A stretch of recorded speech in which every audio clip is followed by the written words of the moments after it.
नमस्कार दोस्तों, स्वागत है आपका हमारे चैनल स्टॉक इनसाइड में। तो दोस्तों बात करने वाले हैं आज विकास प्रोपेंट एंड ग्रेनाइट लिमिटेड के बारे में। एक पेनी शेयर है Vikas proppant and granite limited और काफ़ी ज़्यादा जो है चर्चा का केंद्र बना रहता है, ये चर्चा का विषय बना रहता है क्योंकि ये एक पेनी स्टॉक है। साथ ही साथ पेनी स्टॉक होने के बाद भी इसका जो डिविडेंड है, डिविडेंड ये बहुत ही शानदार एक डिविडेंड देता है। पिछले साल की बात करें तो पिछले साल इसने जो है 10 पैसे का डिविडेंड दिया था, 10 पैसे का डिविडेंड दिया था। तो एक पेनी स्टॉक हो जो होने के नाते 2 रुपये लगभग 50 पैसे जो है 2 रुपये 50 पैसे पे इस समय इसका जो है भाव पे ये ट्रेड कर रहा है। तो इतने कम जो है भाव पर ट्रेड करने के बाद भी 10 पैसे का जो है डिविडेंड देना एक काफ़ी जो है एक पेनी शेयर में अपने आप में एक बड़ी बात है। अब दोस्तों अगर देख लें यहाँ पे, तो यहाँ पे हम क्या बात करने वाले हैं, यहाँ पे बात करने वाले मेनली जो है डिविडेंड से रिलेटेड और कुछ इसका जो है शेयर होल्डिंग पैटर्न में कुछ ऐसी बातें मैंने देखी है जो मैं आपसे यहाँ पे शेयर करना चाहूँगा। ठीक है, तो बात करेंगे उन सभी के बारे में, लेकिन यहाँ सबसे पहले देख लेते हैं कि Vikas proppant and granite limited क्या कुछ जो है करती है या फिर करती थी और क्या कुछ इसका जो है फ्यूचर है, वो सब जो है कि एक बिजनेस कर रही है उसमें। तो Vikas group is one of the India's foremost guar gum powder manufacturer. Guar gum powder manufacture करती है, supplying to all sectors of the food industry range of quality products. तो ये जो है क्वालिटी प्रोडक्ट्स के साथ में गॉर्गम पाउडर का बिजनेस करती है। गॉर्गम पाउडर कहाँ कहाँ यूज होता है? गॉर्गम पाउडर यूज होता है pet food, oil, drilling, textile, printing और मिलिंग पेपर्स में। ठीक है, तो ये इतने सारे जो है सेक्टर्स में ये गॉर्गम पाउडर का जो है यूज होता है। यहाँ आप देख सकते हो एप्लीकेशन ऑफ गॉर्गम पाउडर, मैंने यहाँ पिक्चर के साथ में शो भी किया है आपको कि क्या कुछ यहाँ पे यूज किया जाता है। तो लेकिन अब now the company is going to diversify the business into niche global expanding of market of oil fracturing proppants. ठीक है, तो ऑयल फैक्चरिंग प्रोपेंट्स जो है इनके साथ में कंपनी ने जो है क्या कर दिया है, डाइवर्सिफाई कर दिया अपने बिजनेस को। और डाइवर्सिफाई करने के बाद में जो है इससे ऑयल फैक्चरिंग प्रोपेंट्स का जो है इसका जो है बिजनेस कंपनी ने अब शुरू कर दिया है पूरी तरह से। अपना जो है पुराना बिजनेस वो कंपनी ने बंद कर दिया है। तो ये जो ऑयल फैक्चरिंग प्रोपेंट्स है ये कहाँ से बनते हैं? ये बनते हैं ग्रेनाइट स्टोन से। साथ ही साथ अगर बात करेंगे तो कंपनी का जो नाम है वो भी इन्होंने जो है विकास ग्रेनरीज लिमिटेड से बदल कर क्या रख दिया, विकास प्रोपेंट एंड ग्रेनाइट लिमिटेड। तो यहाँ पे ना बिजनेस के साथ साथ नाम भी पूरी तरह से चेंज कर दिया है। तो ऑयल फैक्चरिंग प्रोपेंट्स के बारे में थोड़ी सी जानकारी आपको दे दूँ। ये ग्रेनाइट के जो है स्टोन से ये बनाए जाते हैं और जो हाइड्रोलिक फ्रैक्चरिंग किया जाता है, ऑयल जो है ऑयल जो निकाला जाता है ज़मीन से, वहाँ पे वो कंपनियां इसका जो है काफ़ी ज़्यादा जो है इस्तेमाल करती है। इंडिया में जैसे ओएनजीसी की कंपनी है वो काफ़ी ज़्यादा यहाँ पे जो है इस्तेमाल करती है। ओएनजीसी आप देखिए, ONGC and other companies are buying lot of proppants. ठीक है, तो ये जो प्रोपेंट है इसका काफ़ी ज़्यादा इस्तेमाल करती है ओएनजीसी जैसी जो है ऑयल कंपनीज। साथ ही साथ proppant is high demand in world wide including USA. तो यूएसए जो है अमेरिका में काफ़ी ज़्यादा जो है इस्तेमाल किया जाता है प्रोपेंट का, क्योंकि वहाँ पे आपको पता है तेल के कुएं और ये जो है क्रूड ऑयल का जो है काफ़ी ज़्यादा तेल के कुएं जो है निकाला जाता है। ठीक है, तो साथ ही साथ which import lots of proppant from China. तो इस समय यूएसए क्या करता है, वो चाइना से सारा का सारा जितना कुछ जो है प्रोपेंट है वो चाइना से सारा का सारा वो लेता है। अब उसके बाद बात करें दोस्तों ग्लोबल प्रोपेंट मार्केट का, तो ग्लोबल प्रोपेंट मार्केट की अगर बात करें तो यहाँ पे 9.9 बिलियन का जो है यहाँ पे एस्टिमेट किया गया है 2025 तक। ये जो प्रोपेंट का पूरा वर्ल्ड वाइड का बिजनेस है तो ये क्या हो जाएगा 2020 से 2025 का ये फोरकास्ट है। तो ये जो है global proppant market is expected to, यहाँ पे एक्सपेक्ट किया जा रहा है कितना, यूएस मार्केट 9 यहाँ आप देख सकते हैं किस तरह से यहाँ पे यूएस 9.9 बिलियन 2025 तक। ठीक है, तो इस तरह से विकास प्रोपेंट जो है यहाँ पे इसने बिजनेस चेंज किया और यहाँ पे प्रोपेंट के मार्केट में आ गया, जो कि काफ़ी अच्छा जो है 2025 तक ग्रोथ दिखाने वाला है। साथ ही साथ अमेरिका जैसे जो है बड़ी कंपनियों में बड़ी देशों में इसका जो है काफ़ी ज़्यादा जो है प्रोपेंट का डिमांड है, जो कि इस समय चाइना का पूरी कर रहा है। तो अगर यहाँ पे विकास प्रोपेंट अपना जो है अच्छा से अपने बिजनेस को चलाता है और सप्लाई जो है इंपोर्ट है उसे अच्छा खासा जो है ऑर्डर मिलता है, तो यहाँ पे विकास प्रोपेंट के लिए एक अच्छी बात हो सकती है। अब company as plan manufacture proppants out of wastage scraps of granite projected to be mined from the mines at Kaparda district Jodhpur. तो जोधपुर में इनका जो कपारदा में माइंस है, इन्होंने माइंस ले लिया है वहाँ पे कुछ इन्वायरमेंटल जो है पॉलिसीज के साथ में वहाँ पे कुछ सर्टिफिकेट्स मिलने में इन्हें दिक्कतें आ रही थी, लेकिन वो सब कुछ अब जो है क्लियर हो गया है। ठीक है, तो क्लियर होने के बाद में अब क्या हो रहा है, विकास प्रोपेंट अब जो है वो वहीं से प्लान किया है उसने कि जो कुछ वेस्टेज निकलेगा ग्रेनाइट प्रोजेक्ट से जो है वहाँ से प्रोपेंट, उससे जो है वो क्या करेगा, ये प्रोपेंट बनाएगा। ग्रेनाइट के जो स्टोन्स है उसका जो स्क्रैप्स और वेस्टेज निकलेगा उसमें से ये बनाएगा प्रोपेंट्स। ठीक है, तो उसके बाद दोस्तों अगर देखें तो यहाँ पे विकास ग्रेनाइट ने इस समय जो है माइंस से बनाने का अपना ये किया है कि माइंस से वो प्रोपेंट्स का वेस्टेज और स्क्रैप से प्रोपेंट्स बनाएगा। साथ ही साथ विकास प्रोपेंट की अब बात कर लेते हैं डिविडेंड की, तो 2.9 का जो है इसका डिविडेंड यील्ड है जो कि काफ़ी अच्छा है। अब अगर बात करें डिविडेंड की, तो ये डिविडेंड पिछले 2 सालों से डिविडेंड दे रहा है। ठीक है, तो 2 सालों से अगर ये डिविडेंड दे रहा है, और डिविडेंड की बात करें अगर डिविडेंड किस तरह से और कैसे कुछ दे पा रहा है, तो यहाँ पे साफ साफ दिखेगा आपको कि Vikas proppant and granite limited paid out 92% of its profit as dividend. मतलब जो कुछ भी प्रॉफिट कमा रहा है उसका 92% जो है अपने शेयर धारकों को ये क्या दे रहा है, डिविडेंड में के रूप में बांट रहा है। मतलब सिर्फ 8% ही जो है प्रॉफिट अपने पास में कंपनी रख रही है।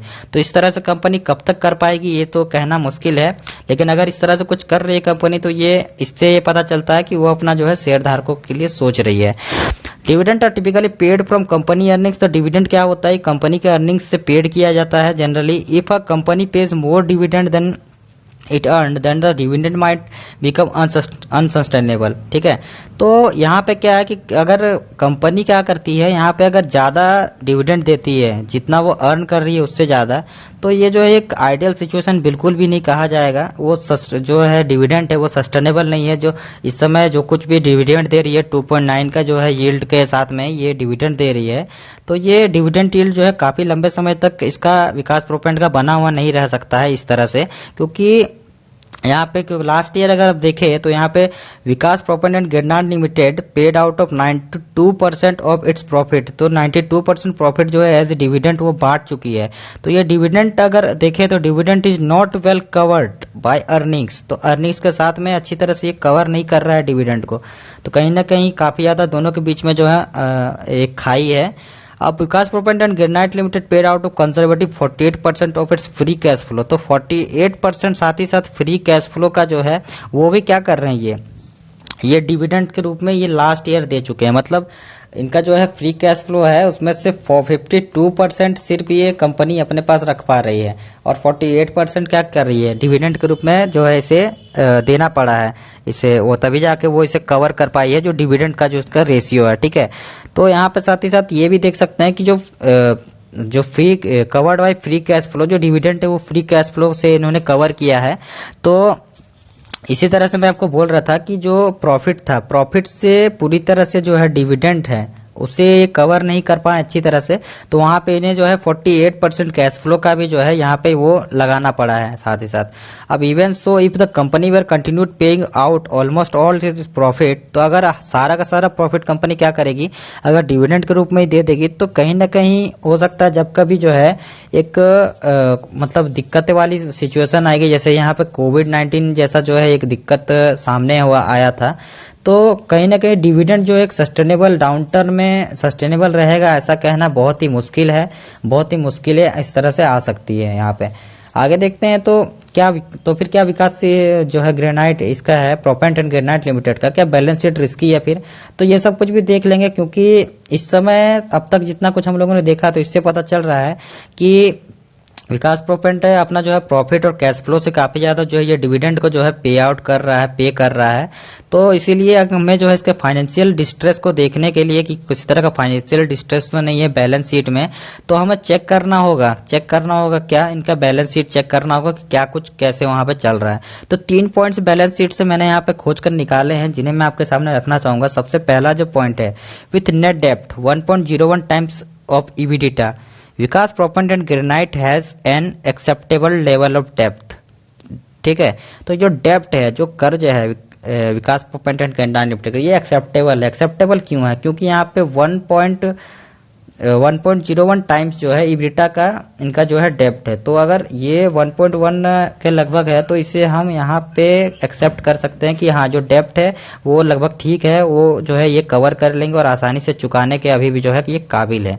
अब वहीं बात करेंगे उसके बाद दूसरे पॉइंट की, तो विथ ईबिट ऑफ 5.19 के times its interest expensive Vikas proppant and granite interest cover quite strong. ठीक है, तो ये जो इंटरेस्ट कवर है, जो ये इंटरेस्ट दे रहे हैं कर्जे पे मतलब डेब्ट के ऊपर में, वो भी जो है काफी ज्यादा अच्छे तरीके से उसको कवर कर रहे हैं, वो more than enough to cover the interest expense. तो जितना जो है इन्हें इंटरेस्ट देना है कर्जे पे उससे भी ज्यादा जो है ये उनका जो है वो ईबिट जो है वो उस हिसाब से इनका जो है साथ दे रहा है, उन्होंने इसे जो है अच्छे से बनाए रखा है। अब तीसरे पॉइंट की तरफ अगर बढ़ेंगे तो with dividend payment history of less than 2 years it's most recent annual dividend was 10। तो देख सकते हैं हम 10 पैसा पर शेयर का जो है लास्ट ईयर में ये क्या किए थे, इन्होंने डिविडेंड दिया था। ठीक है, तो लेकिन क्योंकि इन्हें डिविडेंड दिए ज़्यादा समय नहीं हुआ, 2 साल से ही ये डिविडेंड दे रहे हैं, तो यहाँ पे क्योंकि कोई भी कंपनी अगर डिविडेंड देती है तो वो कहीं ना कहीं दोस्तों अगर देखें तो ये मतलब अगर लंबा वो समय से वो डिविडेंड नहीं दे रही है तो उसे हम यहाँ पे क्या कर सकते हैं, यहाँ पे हम कह सकते हैं कि ये जो डिविडेंड है का पता नहीं आगे चल के जो है वो कब तक इसे जो है सही सही से दे पाएगी, अच्छे से जो है मेंटेन कर पाएगी उस डिविडेंड के जो है डिविडेंड दे रही है उसके फ्लो को। ठीक है, तो यहाँ पे आगे देखेंगे दूसरा, तो यहाँ पे कुछ यहाँ पे पॉजिटिव साइंस भी है, कुछ पॉजिटिव बातें भी हैं जो यहाँ पे Vikas proppant and granite limited से रिलेटेड। तो सबसे पहला पॉइंट क्या है, तो it is good to see Vikas proppant and granite has been growing its earning per share at 38% year over the past 5 years। ठीक है,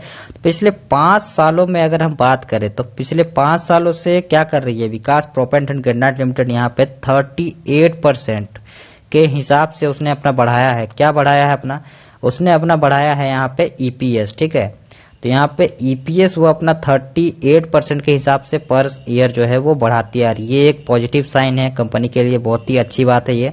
earning per share have been growing very rapidly all through company is also paying our virtually all its profit in dividends. तो क्योंकि company जो है अपने सारा profit किस में दे रही है, यहाँ पे डिविडेंड के रूप में दे रही है, उसके बाद भी क्या है यहाँ पे ईपीएस जो है उसके साथ ही काफी अच्छे तरीके से बढ़ रहा है। तो यहाँ पे ये भी जो है ईपीएस जो बढ़ रहा है, ये अच्छी बात है कंपनी के लिए। तो general A company that is growing rapidly while paying out majority of its earnings is seeing it's डेब्ट बर्डन इंक्रीज।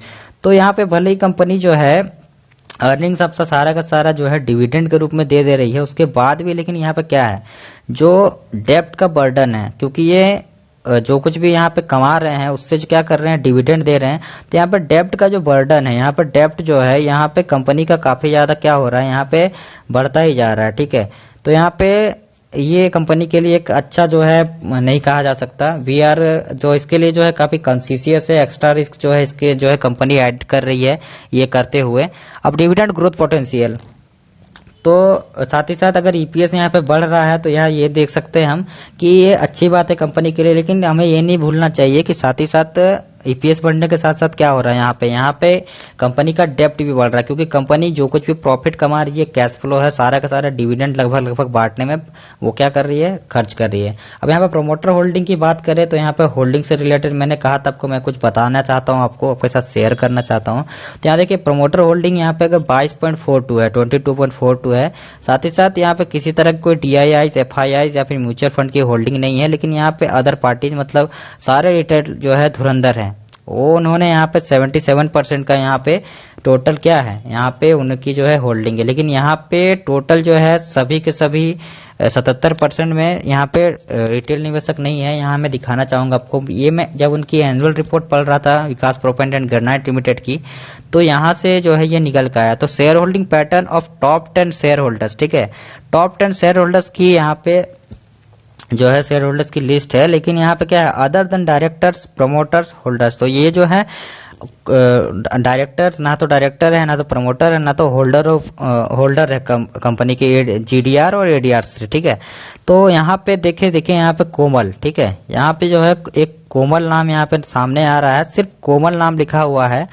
तो कोमल के पास जो है कितने यहाँ परसेंटेज शेयर है, तो end of the financial year यहाँ पे 21% के जो है शेयर हैं।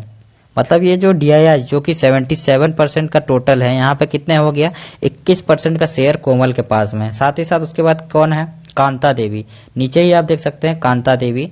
तो ये कांता देवी के पास में भी कितने हैं 20% है। तो ये 21 और 20 कितना हो गया, 21 और 20 टोटल हो गया 41%। मतलब कि यहाँ पे 21 और 20 की बात करें अगर, तो टोटल यहाँ पे अगर उन्हीं दोनों को यहाँ पे जोड़ देते हैं हम, तो यहाँ पे मान लीजिए जोड़ना नहीं है, यहाँ पे घटाना है। तो यहाँ पे 6 और यहाँ पे 3, तो 36% की जो है सिर्फ हिस्सेदारी मतलब आपके और मेरे जैसे रिटेल हिस्सेदारों के मतलब नाम से है। और यहाँ कोमल और कांता देवी नाम के 2 यहाँ पे रिटेल निवेशक है, मतलब निवेशक हैं, जिन्होंने यहाँ पे 21 और 20% की हिस्सेदारी ले रखी है। साथ ही साथ एक गणेश कुमार है जिनके पास में 3% की हिस्सेदारी है, मतलब और 3% कम हो गया। तो टोटल कितना हो गया, 36 में से 3% चला गया, तो यहाँ पे हो गया 33%। मतलब आपके और मेरे जैसे जो रिटेल निवेशक है उनके पास में सिर्फ और सिर्फ छोटे निवेशकों के पास में 33% की हिस्सेदारी है। और बाकी का जितना जो यहाँ पे हिस्सेदारी है रिटेल निवेशकों की 77% में से, तो वो पूरी की पूरी ये कोमल, कांता देवी और गणेश कुमार इन तीनों के पास में है। ठीक है, तो मैंने यहाँ पे उनके डायरेक्टर्स और सब कुछ यहाँ पे काफ़ी ज़्यादा इनके बारे में जो है जानकारी जुटाने की कोशिश की है, कोमल, कांता देवी और गणेश कुमार कौन है, लेकिन मुझे किसी भी तरह से कहीं से कोई जानकारी नहीं मिल पाई। अगर आपके पास किसी तरह कोई जानकारी है तो आप यहाँ पे ज़रूर से ज़रूर जो है यहाँ पे कॉमेंट करके बताइएगा कि कैसे और क्या कुछ यहाँ पे मतलब उनके वो हैं, ये जो कोमल कुमार, कांता देवी और गणेश कुमार है, ये कौन है। ठीक है, तो यहाँ पे साथ ही साथ बोर्ड ऑफ डायरेक्टर, ऑफिशियल्स और ना कुछ यहाँ पे, तो क्योंकि वो प्रमोटर से जुड़े हुए ही नहीं है, तो कंपनी से किस तरह से जुड़े हुए नहीं है वहाँ पे साफ साफ लिखा हुआ है। आप देख सकते हैं यहाँ पे किस तरह से साफ साफ लिख दिया गया है, share holding pattern of top 10 share holders other than director promoter holders. ठीक है, तो यहाँ पे क्या है, ये यहाँ पे ये इनसे जुड़े हुए नहीं है, मतलब कंपनी से जुड़े हुए नहीं है, तो ये कहीं बाहर से हैं। तो इनके बारे में किस तरह की कोई जानकारी नहीं मिल पाई है। इतनी काफ़ी बड़ी होल्डिंग होने के बाद भी अजीब बात है कि ना तो मीडिया में ना तो किसी तरह से कोई इनके बारे में जानकारी मिल पाई है। तो ये एक थोड़ी सी सस्पिशियस यहाँ पे जरूर बात है यहाँ पे कि किस तरह से ये लोग कौन है जिन्होंने इतनी बड़ी हिस्सेदारी ले रखी है, फिर भी जो है इनके बारे में किसी तरह कोई जानकारी उपलब्ध नहीं है। तो दोस्तों ये थी कुछ विकास प्रॉपर्टी एंड गुडनाइट लिमिटेड जो है इससे जुड़ी हुई कुछ बातें। तो अगर दोस्तों यहाँ पे वीडियो जरा से भी अच्छी लगी हो तो वीडियो को लाइक कीजिएगा और साथ ही साथ क्या कीजिएगा, चैनल को यहाँ पे सब्सक्राइब कीजिएगा और बेल आइकन जरूर दबाइएगा यहाँ पे, क्योंकि जाके अगला वीडियो जब कभी मैं बनाऊँ और यहाँ लेके आऊँ यूट्यूब पे आपके लिए, तो आपके जो है फ़ोन पे नोटिफिकेशन चले जाए। तब मिलते हैं दोस्तों अगले वीडियो के लिए, और अगले वीडियो तक के लिए धन्यवाद।